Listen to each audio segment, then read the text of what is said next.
అద్దె ఆఫీసులు ఇక సొంత భవనాల్లోకి. హైదరాబాద్ అందుబాటులో 4 లక్షల చదరపు అడుగుల స్థలం. అద్దెకుంటున్న ప్రభుత్వ కార్యాలయాలు ఈ నెల 28 నాటికి సర్కారీ భవనాల్లోకి, మార్చి 31 నుంచి ప్రైవేట్లో ఉండే కార్యాలయాలకు అద్దె చెల్లింపు ఉండవు. 60 ప్రభుత్వ విభాగాలు 4.39 లక్షల చదరపు అడుగుల్లో అద్దెకు ఉంటున్నట్లు తెలిసిన లెక్కలు.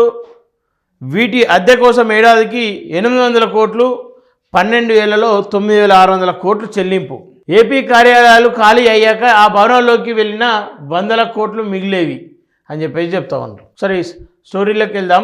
దానికంటే ముందు ఏదైతే తెలంగాణ రాష్ట్రంలో అద్దె భవనాల్లో ఉంటున్నటువంటి అనేక ప్రభుత్వ ఆఫీసులు, వాటి పేరు మీద మెయింటెనెన్స్ అని చెప్పేసి ఆ రెంటు ఈ రెంటు, ఆ చార్జెస్ ఈ చార్జెస్ అని చెప్పేసి సగం ఈ కాంట్రాక్టర్లే దొబ్బి తింటా ఉన్నారు.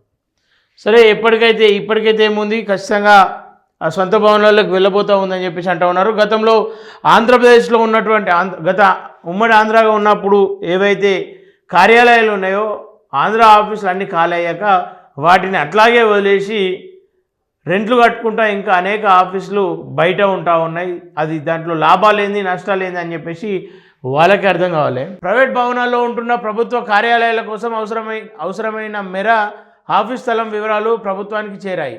హైదరాబాద్ పరిధిలో పలు చోట్లు సుమారు 4 లక్షల చదరపు అడుగుల మేర స్థలం ప్రభుత్వ కార్యాలయాల కోసం అందుబాటులో ఉన్నట్లు పలు శాఖల అధికారులు గుర్తించారు.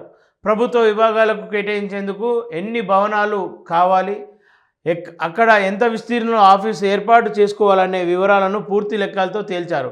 ఆయా వివరాలను బుధవారం అన్ని శాఖల ముఖ్య ఉన్నతాధికారులతో ప్రభుత్వ ప్రధాన కార్యదర్శి నిర్వహించిన సమావేశంలో ఆయనకు నివేదిక ఇచ్చారు. దీని ప్రకారం ప్రస్తుతం హైదరాబాద్ పరిధిలోనే దాదాపు 60కు పైగా ప్రభుత్వ విభాగాల కార్యాలయాలు అద్దె భవనాల్లో కొనసాగుతున్నాయి. ఈ మేరకు 4.39 లక్షల చదరపు అడుగుల మేర స్థలం వినియోగానికి వినియోగిస్తున్నారని తేల్చారు. ఈ భవనాలు అద్దె కోసం ఏడాదికి 800 కోట్ల చొప్పున చెల్లిస్తుండటం గమనార్హం. వీటిలో ప్రభుత్వ స్థలాలు కార్యాలయాలకు కలిపి 450 కోట్లు, కార్పొరేటర్లకు ఇతర కార్యాలయాలకు కలిపి 350 కోట్ల చొప్పున చెల్లిస్తున్నట్లు తాజాగా అధికారులు తేల్చారు. అంటే ఈ లెక్కలు 12 ఏళ్లలో 9,600 కోట్లు అన్నమాట. అంటే నెలకు 67 కోట్ల చొప్పున భవనాలకే అద్దెలు చెల్లిస్తున్నారు.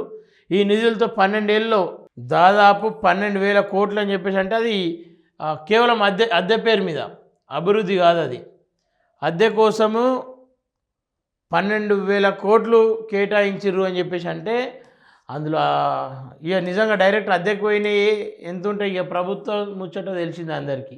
భవనాలే నిర్మాణాలు చేసుకోవచ్చనే అభిప్రాయాలు వ్యక్తమవుతున్నాయి. కాగా ప్రైవేట్లో అద్దెకు ఉంటున్న ప్రభుత్వ విభాగాలు జనవరి 28 వరకు సొంత గుళ్లకు వెళ్లాలని ప్రభుత్వం ఆదేశించింది. మార్చి 31 నుంచి ప్రైవేటు భవనాలకు అద్దె చెల్లింపు ఉండదని తేల్చి చెప్పింది. దీంతో ఈ వారంలో అద్దెకు ఉంటున్న ప్రభుత్వ కార్యాలయాలకు భవనాలు కేటాయింపు జరగనుందని తెలిసింది. ఆ తర్వాత ఆయా కార్యాలయాలకు అవసరమైన విధంగా వాటిని మార్చుకొని సామాగ్రి మొత్తాన్ని తరలించుకోవాలని కూడా సూచించినట్లు తెలుస్తూ ఉంది. అంటే ఆల్రెడీ భవనాలు ఉన్నప్పటికీ కూడా ఆ భవనాలలోకి వెళ్లకుండా కేవలం అద్దె భవనాల్లో కొనసాగుతున్నటువంటి వాళ్లకు ఇది ఒక షాకు. అలాగే దీంట్లో దాదాపు 12,000 కోట్లు అని చెప్పేసి అంటే అట్లాంటి ఎన్ని భవనాలు ఇప్పటి వరకు నిర్మాణం అవుతూ ఉండే, ఎందుకని చెప్పేసి సొంత భవనాలు ఉన్నప్పటికీ కూడా అద్దె భవనాల్లో ఉండాల్సిన పరిస్థితి ఏర్పడ్డది.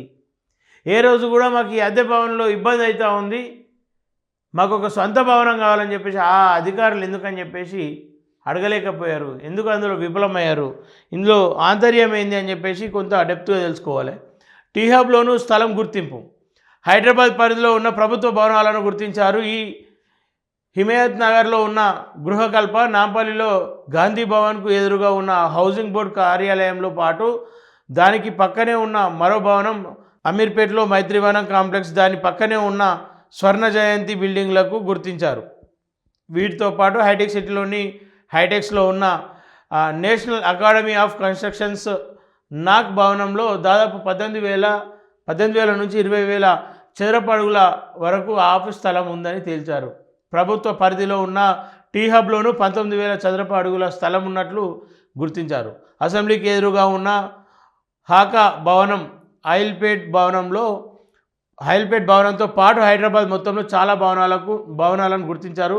ఇక సచివాలయానికి దగ్గరలో ఉన్న బూర్గుల రామకృష్ణారావు భవనంలో ప్రస్తుతానికి ఆఫీసులకు కేటాయించేందుకు స్థలం లేదని, భవిష్యత్తులో ఖాళీ అయితే వేరే కార్యాలయాలకు కేటాయించేలా ముందుగానే ఆలోచన చేస్తున్నారని చెప్తా ఉన్నారు.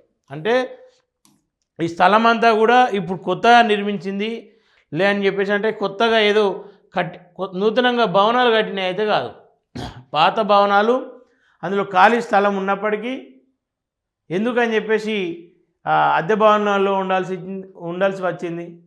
వాటిపైన కూడా కొంత ఎంక్వైరీ చేస్తే బాగుంటుంది.